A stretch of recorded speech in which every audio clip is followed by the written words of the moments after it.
Shalom saudara-saudariku, kita lanjutkan program Insani Inspirasi Sabda Allah hari ini, Jumat 29 Mei 2020 dalam Pekan ke-7 Paskah bersama Pastor Octavianus Tandilolo, Pastor Paroki Santo Petrus Mamasa.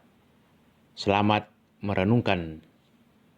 Selamat pagi Bapak Ibu Saudara-saudari terkasih dimanapun Anda berada. Selamat bertemu dalam program Renungan Harian Insani Inspirasi Sabda Allah hari ini.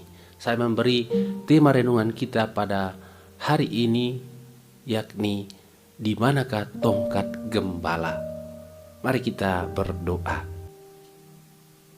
Dalam nama Bapa dan Putra dan Roh Kudus. Amin. Ya Bapa di surga, Engkau senantiasa menyertai perjalanan umat-Mu, juga para rasul-Mu, terlebih bila menghadapi situasi sulit dalam kehidupan ini. Buatlah agar kami selalu dekat padamu, karena tanpa bantuan-Mu kami tak dapat berbuat apa-apa. Engkaulah Tuhan dan penolong kami, yang hidup dan berkuasa dalam persekutuan dengan Roh Kudus, kini dan sepanjang segala masa. Amin. Sabda Tuhan hari ini kita ambil dari Injil Yohanes bab 21 ayat 15 sampai 19. Saya bacakan. Sesudah sarapan, Yesus berkata kepada Simon Petrus, "Simon anak Yohanes, apakah engkau mengasihi aku lebih daripada mereka ini?" Jawab Petrus kepadanya, "Benar Tuhan, engkau tahu bahwa aku mengasihi engkau." Kata Yesus kepadanya, "Gembalakanlah domba-dombaku." Kata Yesus pula kepadanya untuk kedua kalinya, "Simon anak Yohanes, apakah engkau mengasihi aku?" Jawab Petrus kepadanya, "Benar Tuhan, engkau tahu bahwa aku mengasihi engkau." Kata Yesus kepadanya, "Gembalakanlah domba-dombaku." Kata Yesus kepadanya untuk ketiga kalinya, "Simon anak Yohanes, apakah engkau mengasihi aku?"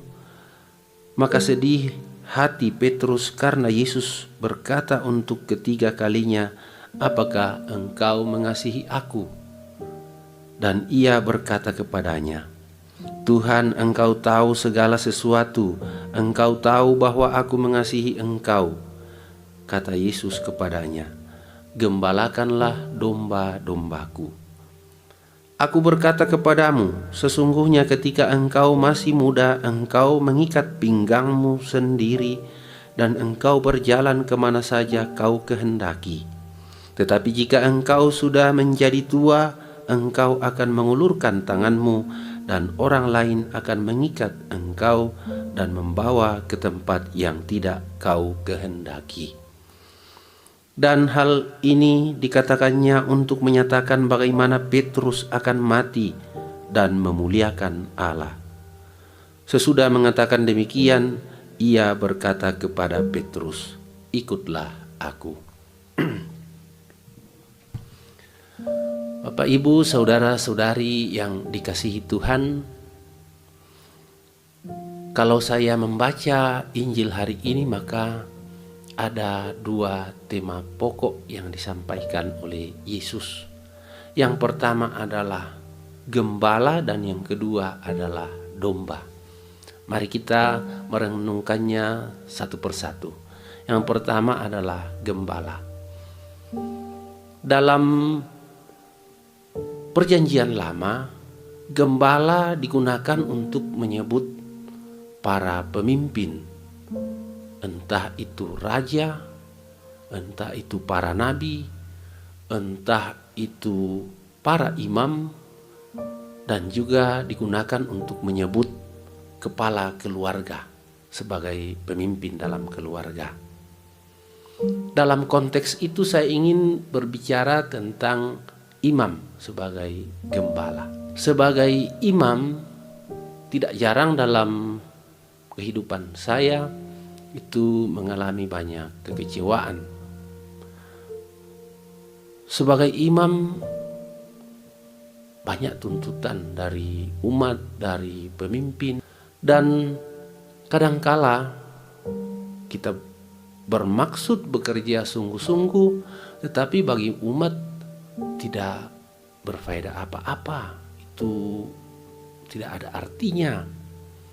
Yesus sungguh menyadari bahwa seorang gembala bukanlah tugas yang gampang. Maka Yesus menempatkan satu kriteria yang amat mendasar sebagai kualifikasi untuk seorang gembala, yaitu apa?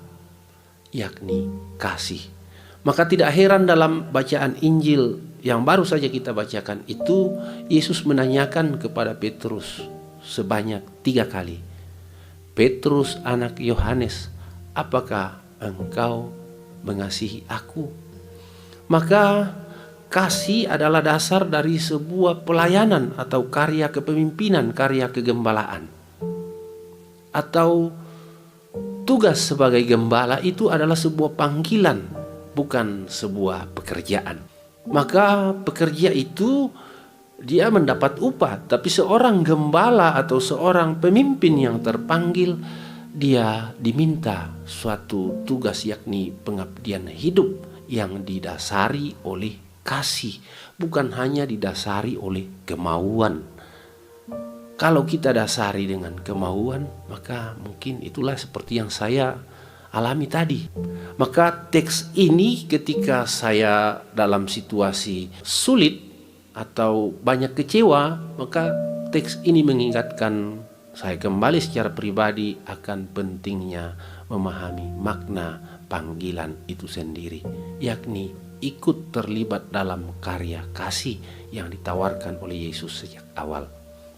Poin kedua dari teks Injil hari ini adalah domba.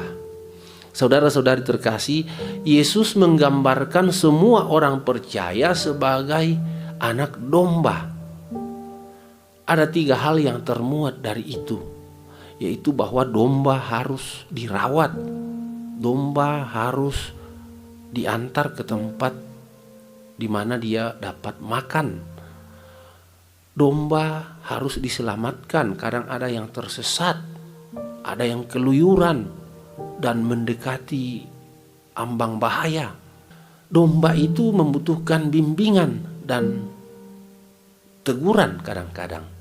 Saudara-saudari terkasih, dalam hubungannya dengan gembala, tanggung jawabnya tadi itu merawat domba, perlu menuntun domba ke tempat makan yang tepat, supaya jangan domba itu juga tersesat dan dijauhkan dari segala mara bahaya. Maka sekarang kita memposisikan diri masing-masing itu pada mana? Apakah pada domba ataukah pada gembala? Dan untuk ikut terlibat dalam karya amal kasih, kita harus menurut saya menempatkan posisi kita sebagai gembala. Apapun pekerjaan kita dan kehidupan kita sehari-hari, kita adalah gembala. Yakni semua pekerjaan kita didasari atas kasih. Jika saya bertanya di awal renungan ini, di manakah tongkat gembala? Maka sesungguhnya tongkat gembala itu ada di tangan kita masing-masing. Tuhan membantu kita. Amin. Mari kita berdoa. Ya Bapa yang kekal dan kuasa, kami bersyukur atas cinta-Mu kepada kami untuk ikut terlibat, ambil bagian dalam karya kasih-Mu sesuai dengan panggilan hidup kami masing-masing. Semoga kami mencontoh Yesus yang hidup tanpa pamrih, dan semoga kami disertai dalam seluruh tugas-tugas kami sehari-hari. Demi Yesus Kristus Tuhan dan pengantara kami. Amin. Tuhan bersamamu dan bersama rohmu, dan semoga kita sekalian dibimbing, dilindungi oleh berkat Allah yang Maha Kuasa, Bapa dan Putra dan Roh Kudus. Amin.